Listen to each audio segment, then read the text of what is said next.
Going. It's preparing to live stream. Got it. Woo! Got Do it. Okay. Did you say baguette? Baguette. Croissant. We are starting our new season with a croissant and baguette. Look, Luke is in Paris. I feel like I should clarify. I'm not just shouting indeed. random French words, although I do also do that. You do tend to. Patois. Yes, we got you. We got you going baguette at the beginning. This is good. Oh, wonderful. It's a good start. Yeah. Yeah, great. So, having started with that amazing baguette thing, would I say, welcome to season 3. Bienvenue. Bienvenue. You're more French than I am tonight. What's going on? It's good. I'll stop. It's good. No, carry on. I only wish I had like a beret, but I have not. Oh, yeah. I have not. And I already ate my croissant, so I can't use that either. This is terrible. You're not repping Paris very well. But it's very, very nice. It is very nice. I like Paris. It is very good. Yes, you sit around cafes all the way. So Okay. how you doing, Iris? Yeah, pretty good. Stuck in old Den Haag, The Hague. Oh, Holland. it's so terrible. No. Yeah. No, it's That's good. what it is. Although it's not Paris, but you know, we can't all be in Paris. Zut alors. So on we go, merrily as we do. Yep. This is the American Book Centre staff picks. So therefore, being the American Book Centre, we're going to pick from our staff choices. And I think you're going to tell us about the first ones. Oh, shall I? So, exciting stuff. Let's dive right in. I have two books here. Both were recommended by Sophie, who is among other sections, our YA buyer in The Hague. And I think these are both from the YA section. So the first one, this one, is very pretty. Don't know if you can. As long as the lemon trees grow. Is it, because for me it's mirrored. Oh. Is it mirrored for you? No. Okay, great, wonderful. No, hello, good, people of good. the internet. Yes. Look at this beautiful book. Well, if you kept it still, they would be able to see it. But never mind. Yes, there you go. No. Look, it's real shiny though. You can't see that if I hold it still. Oh yeah, we can see that. Yeah, it's very pretty in gold. Like I know the lighting situation here is terrible, but it's actually really beautiful, sort of like Lovely. Arabian Nights-esque. Yeah. Anyway, it's called As Long as the Lemon Trees Grow. I don't think Sophie has actually read it yet, but she's very, as you know, the buyer of the YA section, very sort of on top of like trends and titles that are like hyped and this is going to be a big deal because like that's the job, right? That's what we do, part of what we do. And this is probably not an easy read necessarily because it's about a Syrian woman or like young woman who works in a hospital and who has seen terrible things happening in Syria. But it's also being described as a love letter to Syria and its people, which sounds very wonderful because I feel like, you know, with everything that's going on in the world, there's so many places out there that you're only hearing bad things about. And that's such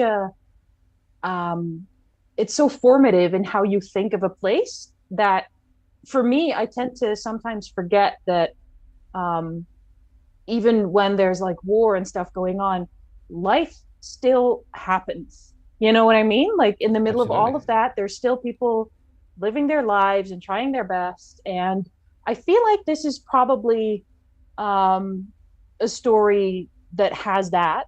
And Sophie also said that she would expect a reader to cry many tears of beauty when reading this. So, because it sounds very, like I read the first chapter and it's pretty intense, but it's very, I don't know. I like the descriptions a lot. It's very well done and like it just sucks you in immediately. Yeah, it sounds like what a good book can be, and that is like written from the heart, and that you're touched by people.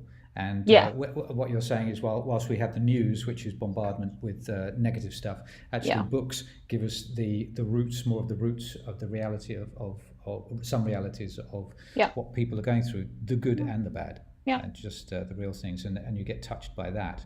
Yes. The braveness of people just in everyday life. Actually. Yeah. Wow. Yeah. And that's that's a young adult book? I think so, because I think the main character is pretty young. as in like adolescent. I'm not entirely sure. I haven't, like, they haven't mentioned her age. But I think it's probably a pretty intense book, or at least intense subject matter.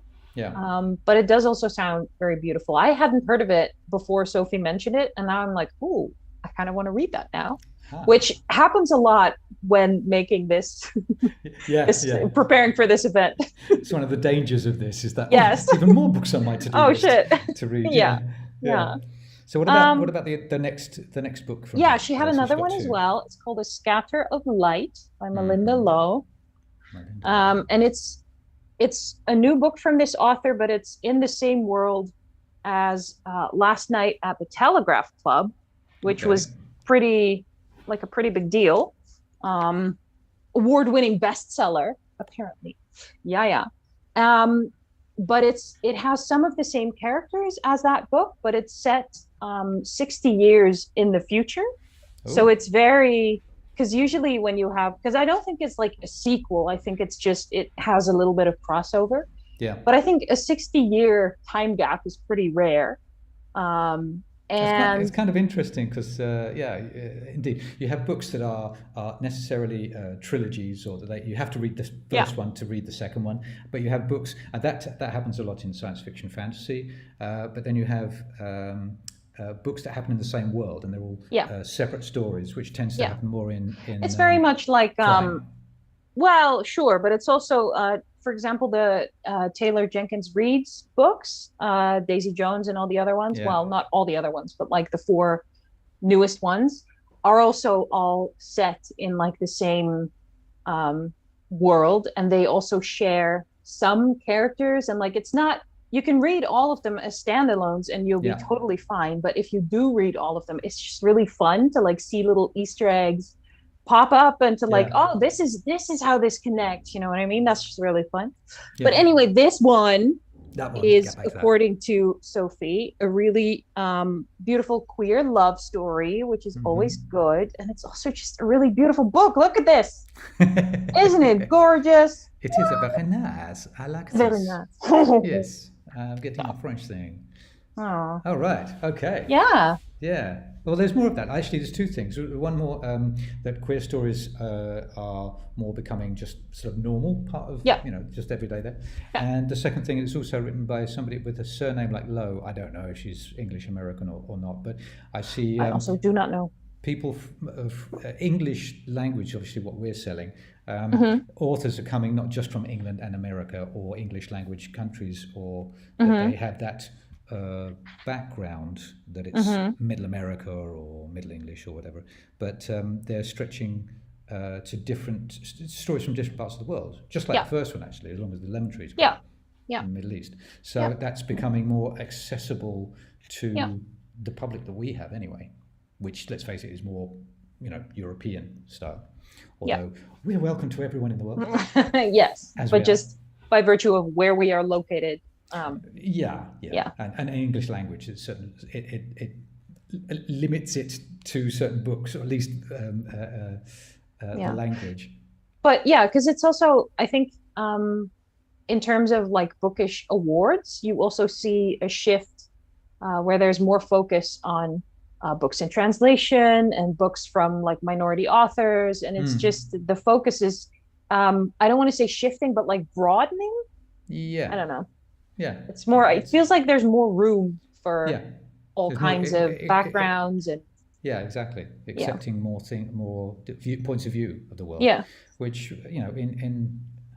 in the book world, I think that's great, but I think that's also hopefully a reflection of society in general. One would hope. That's hope. Yes, indeed. Yeah. Against indeed the terrible news that we're getting rammed down our throats. It's 2 sides of the same coin. Indeed. Yeah. Hey, I just see that Bob suggested a book. Oh my God, Bob from our I've never met Bob. You never met Bob? I've never met any of the like newest Amsterdam colleagues, because I haven't been to the Amsterdam store in ages, and they haven't been to the Hague yet, because we've been in a pandemic for a while. And yes, indeed. And you didn't. You weren't by the ABC. No, party the reunion party. I couldn't make it. No. Yeah, so that was like my one chance to meet Bob, and I missed it. And you blew it. You blew it. The meeting with Bob. Aww, maybe we'll get Bob sad. on next month. He's a very quiet guy, but he's constant. I mean, I've had him on the phone. Yeah. Yeah. You know how quiet he is. He'll say, yep, and that's it. But he's very friendly with the public, and nice. It'll help. Good. He's very nice. He's been working about a year, actually, because I did the CUSA training, the cash box training last year. Right. That was October. So there you go. Wow. Just a year. So there. Fun fact from ABC behind the scenes. And he's now looking after the biography section, memoirs. Oh, cool. Yeah. So he's got his own little section there. And this was, it's not, is it in the memoirs? It is in the memoirs, I think, actually. It was the book that he gave was Small Things Like These. And that is by Claire Keegan. And it is apparently based on a true story, which is a bit, again, not fun. Heavy story. Yeah, exactly. But hey, that's what we're here to read about these things as well and to be experienced by them. Ireland set in the 80s in a small village, very much under control of the church and the Magdalene Laundry. So if people know about this, they'll. Yeah, should we like explain what it is for people who don't know? Because it's like not a very fun topic, but also like if you don't know what it is. Well, if you do know what it is, you know what we're talking about. And if you don't know, then you will find out in this book. Fair enough. Where the residents of the village are confronted by what has been happening in the convent there, the Magdalena Laundry. And one resident of the village is confronted that. And is surprised to find that most people actually are aware of what has been going on, but do not feel the urge to do anything about it. Oh, that's not good. No. So that sounds real depressing. Yeah. So he says, Bob writes, his past and his conscience compelled him to take action at the risk of becoming a social outcast. So the tension is already there, with the heavy thing that's already the basis of the book. But Bob was really taken by it as well, though. Again, kind of like what you were talking about with the book by Zulfa. Yeah. Zulfa, if I'm saying it correctly. That it's not a fun subject per se, but it's real life, and it's how people deal with that. Actually. Yeah. I also obviously real life is sometimes not fun, and I totally understand why people want to read for escapism, but I also understand that people you don't want to hide the real world as well when you're writing a book. So no. And if you feel strongly enough about it, I think, then you have to write it anyway. And I think also for the reader, makes me think of the difference between that and watching television series. I'm not a great TV series watcher because all of this, what I would call made up tension, he's doing this with her, he's doing with that. And you get a book like this, and this is real tension. This is exactly, this is what happens. And so you don't need to have fake made up stuff necessarily. Yeah. Read this, and you kind of see, well, you have to make your own mind up, obviously. It depends on how the person's written it, whether there's a bias to it or not. But you feel the natural struggles of human daily life, basically in difficult circumstances. And I think especially in the case of the Magdalene Laundries, because the story has been so hidden and so repressed by the church in Ireland, I think it's doubly important to write about it and to get the story out there.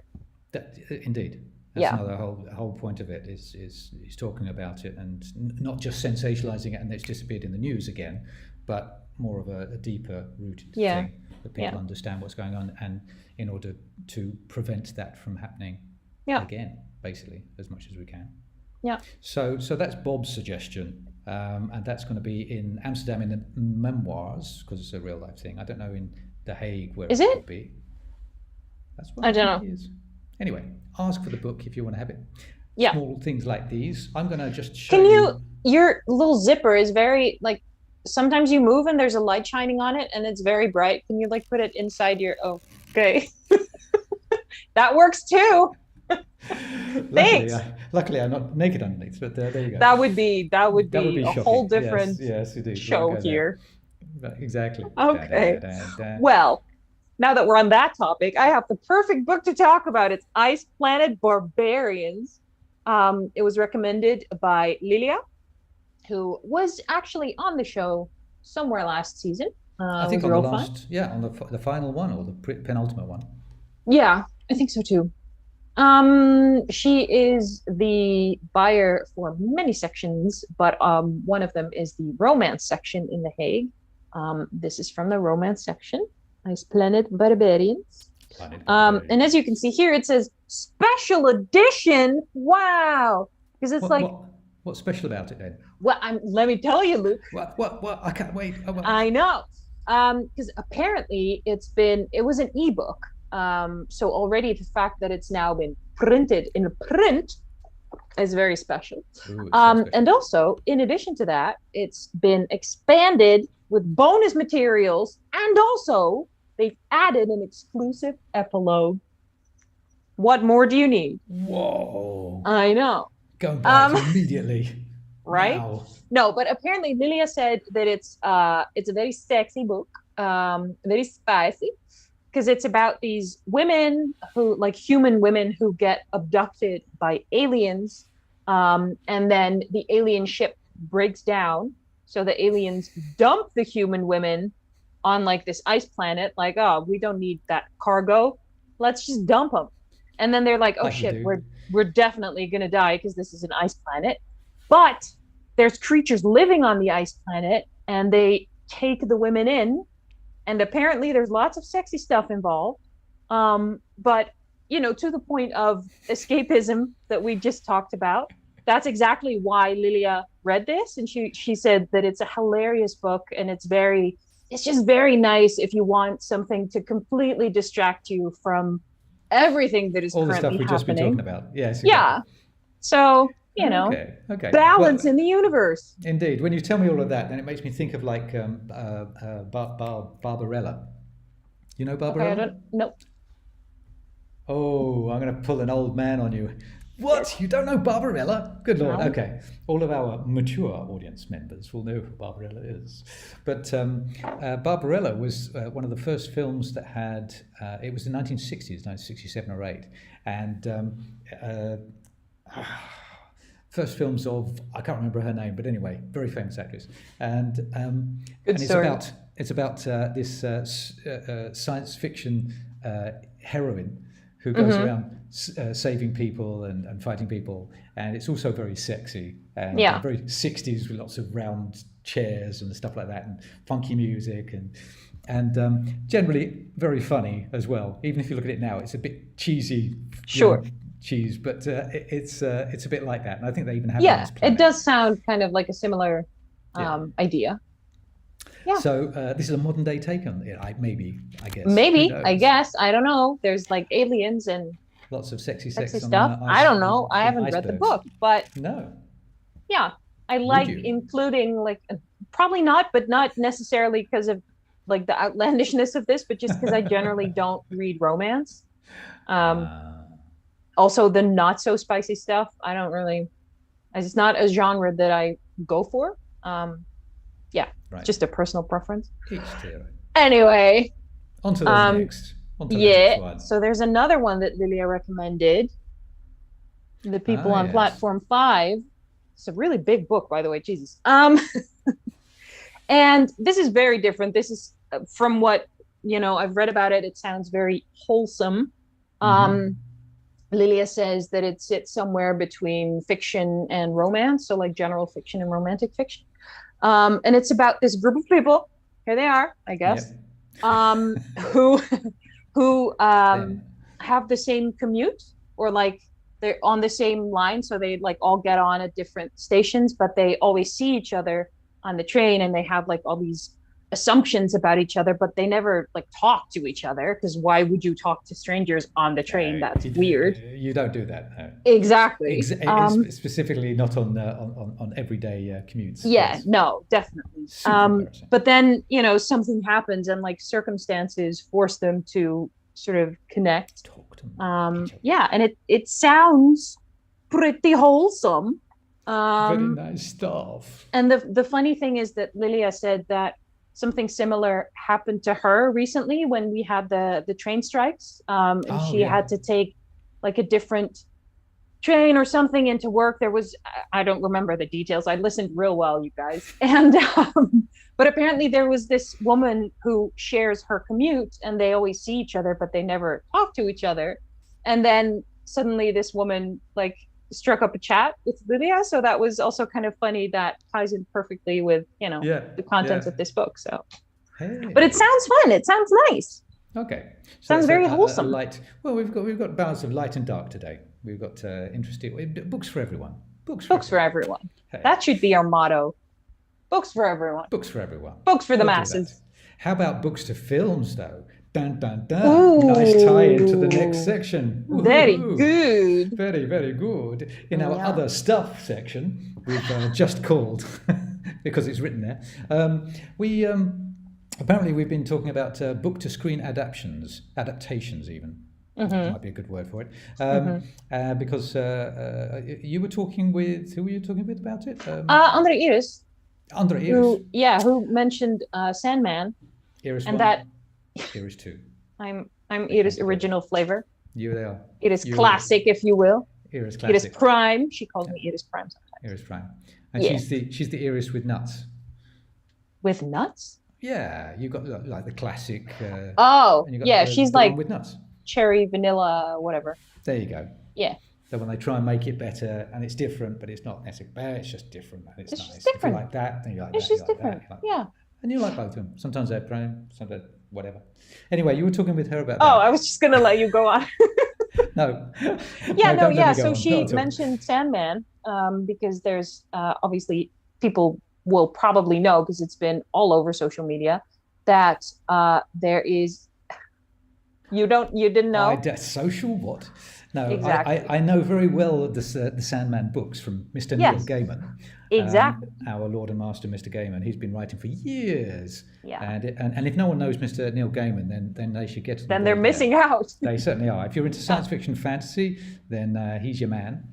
And my Neil Gaiman shelf over here. There you go. Yeah. That's just a little soupçon. A little soupçon of Monsieur Gaiman. And baguette. And so he's done Sandman, which is in graphic novels. Yes. And there are about 10 or 11 of them, and some odd other stories about it. But they're doing a TV show about it now, I guess, is what you're saying. Yeah. So there's an adaptation that's been out for a little while. I think a few weeks, maybe. Although, like, it also. Usually I'm like, it's been out for like 2 days and it's been a month, you know what I mean? But I think it hasn't been out for that long. Do you know what it's on? Do you know, is it on? I'm pretty sure it's on Netflix. Netflix, okay. Yeah. And it's, I think it was pretty well received. I'm also pretty sure that Neil Gaiman himself was very involved with the show, which I always like. I think we're seeing a trend there as well. I'll just reel off the other ones because you've got the House of the Dragon, the Rings of Power, which most people probably would have heard of as well. Yes. That's the continuation of Tolkien, no? Yeah. It's like a prequel situation. Indeed, yeah. I mean, continuation of the whole saga of Tolkien. They go forward and backward like Star Wars. Yes, it's been inspired by stuff from the books, but it's also like taken some liberties. Yeah. And Good Omens, which has got a second season coming out. So it's coming, I'm not sure exactly when, but soon, I hope. And of course, there was the other one as well from Gaiman, American Gods, which also... Yeah, I'm not sure. I don't think that he was that involved with American Gods. Okay. I think it was one of the first ones that did come out, actually. So maybe that's why. Yeah. And, but that diverged pretty dramatically from the book. Yeah. I think also that one's been cancelled. Yeah. I did begin to watch that, and I quite liked it. I thought it was very, me too. Very well done, actually. Yeah. I agree. And it's not something that I like I said, it's not totally my genre. It has to be really interesting to be good. And I just think Neil Gaiman... I put Neil Gaiman and Terry Pratchett and Stephen King as three very specific writers who in their genres, they just stick out. There's nobody else like them, and they do whatever they want, and it's always like, well, 90% of the time just so readable. So it's kind of interesting to see that. But there's also one on here, Daisy Jones and the Six. Is that that's going to be a series? Yes. Yeah, I'm not. There hasn't been a release date announced, but like they're expecting it. The people in the know, or like sort of in the know, are expecting it to drop this year still. So it's coming. I think I read somewhere that they finished filming. Okay. So it's that far. So it's actually yeah. So I'm really excited because it's one of those books where I read it and I was like, I wish I could, because it's, for the people who don't know, it's about this like legendary band from like the 70s, but obviously it's fictional, so you can't actually go and listen to their music. And I wanted so bad to go and listen to their music. And now probably we're going to be able to do that because there's assumedly going to be a soundtrack. They're gonna release the album, and then there's going to be a tour, and who knows? Jesus. Who knows? There is actually, I discovered this recently on the Penguin Random House Spotify account. There is a playlist, like a Daisy Jones playlist of like sort of the sound. So it's music, like all kinds of different bands. If you want to get into that, that's interesting. I mean, this is of course commercial, and but it's also genuine, because I think that she wrote. I want to read the book actually myself. Being a musician, I think you'll like it. Yeah, it's sort of very readable. It looks like a really good fun summer read sort of thing. But I mean, that's half of it, and the other half is that it very much deals with the sex and drugs part of sex, drugs, and rock and roll. It also definitely has like a dark side of like that world. It's not just a bit of fluff, but it's definitely goes into the real thing. And I think that she had the author has had that connection with that world. But let's not get too much into that, because there's so many other books that we've got to talk about as well. But anyway, there's these are interesting books that to me follow a trend of what began 10 years ago with George Martin and Clash of Kings and what's the first one called? Song of Ice and Fire. Game of Thrones, and also Living Dead. Oh, Walking Dead? Walking Dead, sorry. Yeah. My brain. This is going well. Fizzly. There's too many croissants, that's what it is. Oh. Or maybe not enough, actually. Tough to be you. Yeah. But they were about 10 years ago, and they were The Walking Dead was started from graphic novels, of course, a whole series. Yeah. And Game of Thrones was started from a 4-part, supposedly more parts, but they never materialized. I'm not sure that it's ever going to happen, honestly. No, nobody is. Yeah. There's a new book from him, which is like the prequel or other stories in the world. Yeah, well, that's what the House of the Dragon is the Fire and Blood adaptation. And that's what it's really good. I really like it. Yeah? Okay. Yeah. Okay. The actors are Alpaca. You mean like they're beautiful or they're really good? No, they're really good. They're also beautiful, but they're actors. Like, okay. It's a given. Well, that's the other thing. It's not just tosh. It's actually, these are good. And also that TV has this, they've taken its TV is now being taken seriously, whereas it used to be the little brother of film. Yeah. But because TV, now you've got many more hours to tell a story. You can unpack them, and it works much better for books, because books into a film, the only books that I've ever seen be really good on the screen are novellas, because they're short enough to actually be told in a whole film. Yeah. But anyway, so there are some books that are kind of interesting on TV things, and you can reverse engineer it. And I still get people coming in saying, "Oh, I'd like to read this," like Dune before the film, but they want to read it before they've seen it. And there is definitely for book readers that feeling of, I want to create my own world in my head, and then I want to see what they've made of it. Which with Dune, I feel like is a bit ambitious, because that book is like 1,000 pages. That if you want to finish the whole book before watching the series, man, you've got your work cut out for you. That's true. Yeah. Well, if you can get through the first book, that's good. But there's about 10 or 12, 14 books maybe. Yeah. I don't know. Half of them by him, and the other half by his son. Yeah. Somebody else writing it. Yeah. But quick, we're almost we're kind of over. But tell me some more. What is time? We can do whatever we want, Luke. That's true. I have another book to talk about. Show us a book. Upgrade from Blake Upgrade Crouch. by Blake Crouch, which was recommended by Simona, who is our general fiction buyer in The Hague. Although I'm not sure that this is general fiction or that it's more sci-fi. Yeah. Because it's about, or like the premise is that there's this DNA doctor specialist, whatever. I don't know. I haven't read the book. And they found, or she has found, a way to improve DNA. So like hack your genome and like enhance good qualities and make you better and more focused and more like need less sleep, need less food, more efficient, whatever. And like reduce the chance of getting sick and all that stuff. And then she's like, maybe we should test this on someone. I have 2 children. Yeah. Oh. Sounds pretty bad, doesn't it? Oh, I know. Who wants a mother like that? I know. Yeah. So this is another one of those books where I was like, oh, I would never have picked this up. But when you put it like that, this sounds very interesting. Wow. Yeah. Wow. Yeah. Is it going to be? Yes. Is it going to be a mother story? I don't know. I haven't read the book.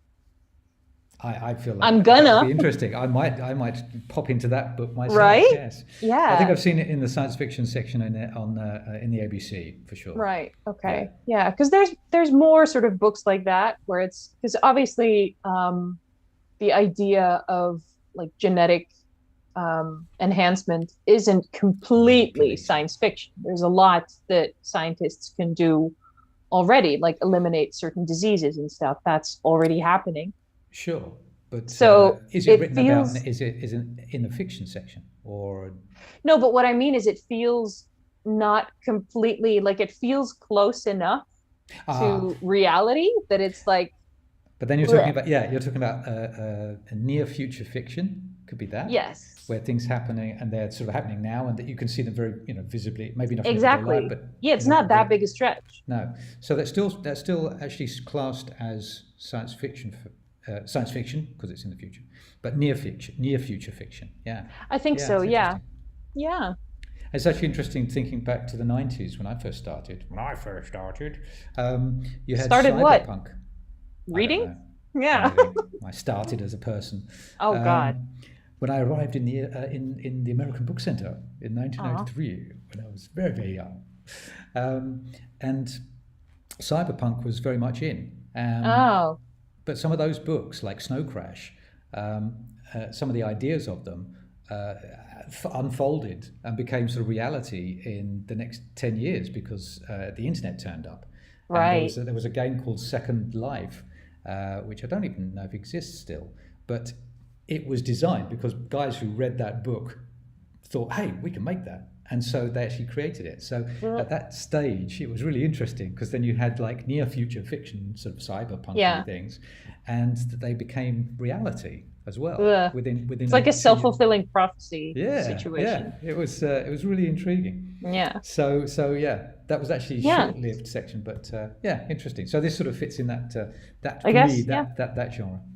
And ping pong. Got one from Bella. Woo! Bella is also a newbie in Amsterdam. She's been here just under a year, I think, or around the same time as Bob and Bella. Bob and Bella. Oh, I remember. Yes, I remember that they were hired around the same time because their names alliterate. So it's like it was easy to remember. Yeah. Maybe. Yeah. Anyway. There you go. Well, she's picked out one which is also. Realistic, I would say. Like it's got the reality, the downside of reality, but also got the a nice ending, as it were, or as in uplifting ending. I'll read what she says. She says that 30-something. First of all, I'll tell you the title of the book. Actually, it might be handy. That's a great idea. All the Lovers in the Night. Ooh. By Miko Kawakami. He said that so well. And it's been translated. It's one of these books like we talked about earlier, coming from the Far East. translated into English. And it's about a 30-something proofreader, so a bit of a bookie. Love me some proofreading. Severely introverted, which book lovers can be, and depressed, learning to crawl out of her shell and let people in and heal. And she says it's introspective and wholesome, so That's that it's her tussles with that personality and what goes on around her and how she deals with that. But she says you root for her and want to give her a hug. Oh, that's typical nice. Bella. So that's good. Yeah. And she says it does turn out for the good at the end as well. Oh, so good. it sounds like a really nice book. And in fact, if I want to, I can show you that. I can show you my screen. Go on, just sing. You sing and I'll share my screen. I'm done now. Oh, that was a shame. Wow, what a beautiful screen. What a Look screen. at that. Look at those screen. books. You can find the screen on the abc.nl website. Okay. That is true. So there you go. abc.nl highlights. You'll find it there. We're down among many other highlights. Oh, yes. So many. Season 3. Yes, we're on season 3, folks. Oh boy. So that's all of the books, pretty much all of them. We haven't talked about Babel yet. No, no spoilers. I'm getting to them. Yeah. We haven't got there yet, but we're going to get there. Yeah. So there's all these books we've been talking about, and you can click through. You can order them online. You can come in and ask us for them, and you'll find them here. Yeah. So there you go. That's that one. Yeah. Looks so good. Great. So tell us about Babel. Babel. Babel. Actually, a lot of people come in and ask about Babel, and I'm not sure if I should be correcting them or if I'm the one who's wrong, but I say Babel. It is Tower of Babel. That's what I think he's talking about. Exactly. Look at that shiny, shiny book. Shiny. An arcane history. So yes, it's it's pretty funny that it has. Let me see if I can find that. Yeah. No, it doesn't have the title page that I'm looking for. Oh. Anyway, it has show the special page that it does have. Oh, I should show the special page that it does have. We were talking about this just before. Ding dong. What is that? It's a signed copy. So I was educating Luke earlier because this is I'm pretty sure it's called a drop-in page, where it's just like an extra page. So like they send a huge stack of those to the author, who then signs it, sends it back, and then they just bind it into the book with the rest of the pages. They just put it in the book lock. Yeah. So you have not like the stickers you sometimes get, but like a dedicated page for the signature, which is just really nice. Cute. So I'm really happy that I managed to grab a signed copy. Yeah. So this is Babel. Oh, it's so beautiful, you guys. And it's shut up. It was a super highly anticipated book by Rebecca Kwong, who is a very awesome author. I think people might know her from The Poppy War, which is a trilogy. Yes. There's somewhere behind me here. Somewhere here. Very good, very dark. Or like it gets very dark. She's definitely someone who isn't afraid to shy away from breaking your heart and also your worldview. It's great. It's wonderful. Oh. She's very into like, oh, I'm gonna lure you in with these very compelling characters, and then I'm gonna absolutely crush them, and also you. In the process is wonderful, is real good. So this book specifically is about like a fictional version of Oxford, where there's like one of the colleges is dedicated to translation, Babel, and it has this like magic in the world that is based on translation, and specifically on words from different languages with a similar meaning.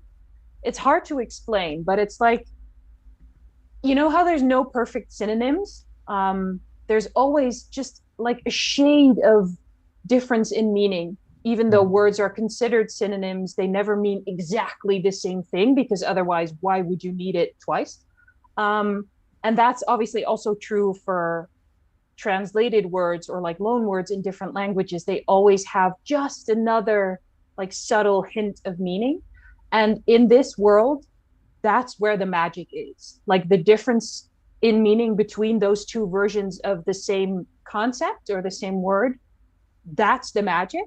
But to like produce that, you need people who know lots of languages, and not only like know them, but like know them. You know what I mean? They have to be able to like feel those nuances. Otherwise the magic doesn't work. And so it's about, it's basically, it's a story about colonialism. But it's also a story about magic, and it's like a story about academia and like the beautiful side of it, but also the dark side of it, and like the dark history of, you know, the colleges of the Western world. It's it's hard to explain, but it's real good. You made it mystical enough and yet interesting enough for me to want to read it. So that's good. It's so good, Luke. It's so good. It's very good. Gotta read it. Yeah. But prepare to have your heart broken. There you go. Yeah. Okay. Yeah. Sorry. But it makes you feel human. I think that's what it is. When you get shaken like that, you kind of go, oh, human. I mean, but it's also just very confronting, especially I think for like Western readers, to because I don't want to give too much away, but like to read about sort of the way other parts of the world are just seen as a resource, you know? Yeah. And obviously there's lots of people who are aware of that history, but you can be aware of something without having like the visceral realization of how bad it is. And Rebecca Kwong does not shy away from that. So yeah. It's very interesting. Yeah. It's a bit of a resonation of some of the books we've talked about earlier today, you know, talking about different books coming from, or authors coming from areas in the world. And we're getting these other stories that are not just European, Eurocentric based, Western based. And that fits in, and they're not just happy-go-lucky, they're really, you know, and this is another one in that genre. Yeah, and it's what also, I understand you're talking about. Yeah, and it's also sort of meta in the sense that the book itself and like the characters themselves also talk about that, because it's like at the core of the story there's like this group of 4 friends, and one of them's a white girl and the others are all like are all people of color from different backgrounds. Yeah. And throughout the story there's also a lot of focus on how her like privileged background and privileged perspective just means that she's not aware of certain things, but also she's very resistant to, because she is a woman in like a man's world as well, so she keeps like, she has trouble wrapping her head around the fact that it's that just because she is like a minority in one sense does not mean that she understands all the different nuances again of the experience that other people have who might be part of other minorities. It's hard to explain, but it's... No, you're doing a good job. It's funny because I just came back with Delphine, my partner, and we just saw a new exhibition here in Paris about the women's movement, basically. Oh, cool. And from the last, it's called, the Parisian peoples, but it's the female version in the English language. You don't have male, female, but you can see that, and it's discussing it from the mid-1700s to now, and there's me, a white European male, and it's what you're talking about, whether you get pulled into that, whether you can understand it, or whether you're just standing there looking at these facts and going, that's great, that happened. Yeah. And I'm open to all of this, of course, but it's like how can I actually feel what that feels like? But it's what struck me was, in general, was the length of time that it's been going on. And this is also just small part of history. You know, what about before the 1700s? This is the sort of the history that we've got written down that we can like the modern world. Yeah. But and what you're saying is one step further. Is there's a white woman in this book, and she thinks she's like, you know, oppressed because of white males, and yet there's also many other people underneath that are being oppressed as well. And it doesn't mean to say you understand what those people are going through or have gone through. Everyone has their own thing, and it's so totally of now. But from what I've just seen, it's also history. It's like it's not just happening now, boys and girls. It's been going on for a long time. And people have been fighting it, and it's gone forward. And what I also thought about it, this exhibition, was it's also gone back, and we're seeing that now in where was that place that in the Middle East where the woman was in Iran with the it's crazy, you know. But you know, these things going forward, and we see them going back. But in America, where abortion has just been the women's rights just been pushed back after 50 years, and it's like wow. And that's what I've just been seeing here in this exhibition too. So the world goes never stops, and it's not always going in the right direction. No. So and you do have to keep fighting. Whether you win or lose is up to the moment. But this book sounds very interesting on that level. It sounds very interesting on the meta level. It sounds very interesting on the idea that of the different languages. Yes. Yeah. Because you and I speak different languages too, so we understand the sort of idea of that more than maybe somebody who doesn't. Yeah, and I've always been interested, even back in university, in the idea of cognates. So like words that come from the same root, but usually have acquired a different meaning because they're part of a different language, and words change meaning all the time. I love that so much. I don't know how to explain it. I don't know why, but sometimes I'll have this like moment of like, oh, of course, this is the same word. It's fascinating. And this magic system in this book plays into that exactly. It was so perfect. Yeah. And that gives me also the realization that Kwang it has one of those author's minds, I think I'd like to call it. I've met a few of them, and they just have such a view. They've got everything so mapped out, and that they can see all of the way the world goes. Just sitting there listening to them, it's like, oh my God, you know, they're in a whole other world. Yeah. But they can put it down succinctly in words in a book. Well, succinctly, I mean, it's a pretty chunky book. Okay. I don't know. It's pretty hefty. It's not like tomes and tomes. No, yeah. She's whittled it down to a doable. 541 read. Pages is not that bad. No, it's not. I thought it was more. It's not that bad. Yeah, it's a bit more than say 300, you know, but still, it's that is true. Yeah, it's doable. It's less than 6. Yes. Yeah.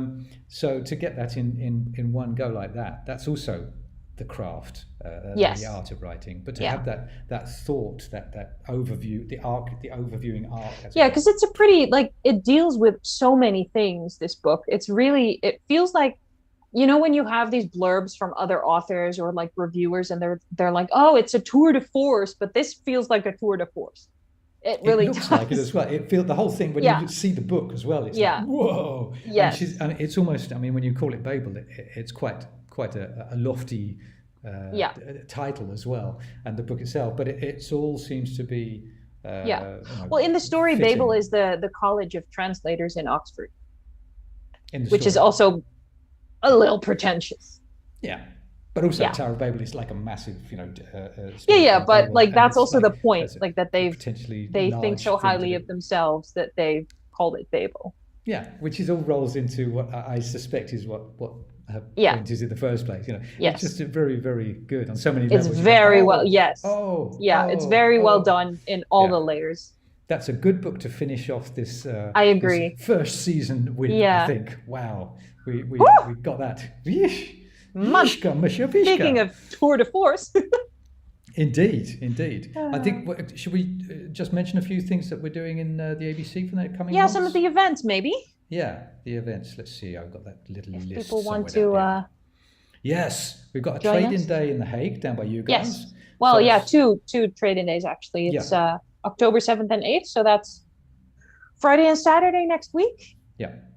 And it says here, reserve a time slot by contacting the store. So that is necessary to do. Yes. So just ring the ABC at the Hague. We'd like to know how many people are coming and when, because like otherwise Simona will just be upstairs all day just waiting for people to come in with their books, which is real sad. There you go. For all of us. Get your books on time with your reservation slot. I don't know what that was. Yeah. And it's not like just, we're not very like strict about it, but just as a general idea, we like to know when-ish people are coming. Sounds good to me. Yeah. Well, if you're not doing that, you can also on the Friday night join moi for the open mic, which is the second one of the new saison, and we're doing it. Croissant. Shit! Is that what it feels like when I do it? What? When you go croissant? Yeah, is that what it feels like to be on the receiving end? Because like maybe I need to stop. I don't know. Let's ask the viewers. What do you think? Maybe let's not. Oh, okay. Don't. Nobody tell me. Just go on, tell me. No. Who does the croissant better? Croissant. Croissant. Definitely me. I like mine. Oh no. Mine's more smooth. You sound like Grover from Sesame Street. Oh, shut up.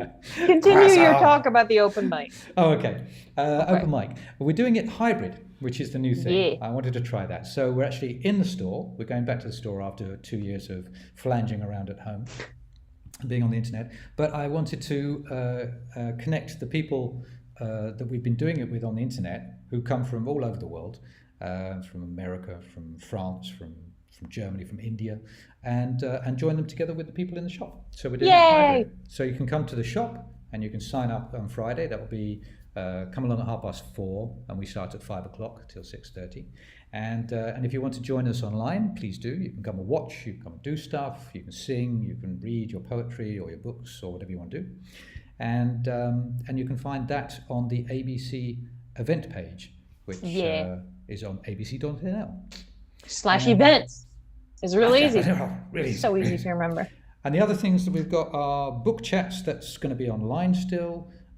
You can find that on the ABC event page. Yeah. It's on October the 21st. And the book is Convenience Store Woman. Yes. Again, you can find out about that. If you want to do it in the shop, then let us know, because then we can see if people are interested. And if you want to host it, even better. You can use the ABC for the hosting. And the last couple of things which are outside of our ABC is facts. Facts again. I'm real excited. I'm real excited about facts. Yeah? Yeah. It's like Comic-Con in Belgium. Yeah. It's ABC's first time there. Indeed. So there's going to be a little group of us, including moi, is going to travel to Ghent. Yes. To spread some facts. Sorry. Dear me. And some croissant. And that's going to be the 22nd and the 23rd, which I assume is a Saturday and a Sunday. Yes. Yeah. You assume correct. There you go. So if you're into all that sort of stuff, then you can go to Ghent, or you can go to DCC, which is in November, and we're going to be there as well. That's on the 19th to the 20th, but we'll tell you more about that in the next month's episode of Stuff Picks. Woohoo! Woo! Okay, with that, I think we're just going to call it quits for today. Yeah. Yeah. I agree. On that note. Ping. We'll see you all. Thanks for watching the first time, and we'll see you next month. End of the month. Last Friday. Goodbye, friends. Okay. Bye. Oh, let me press the button.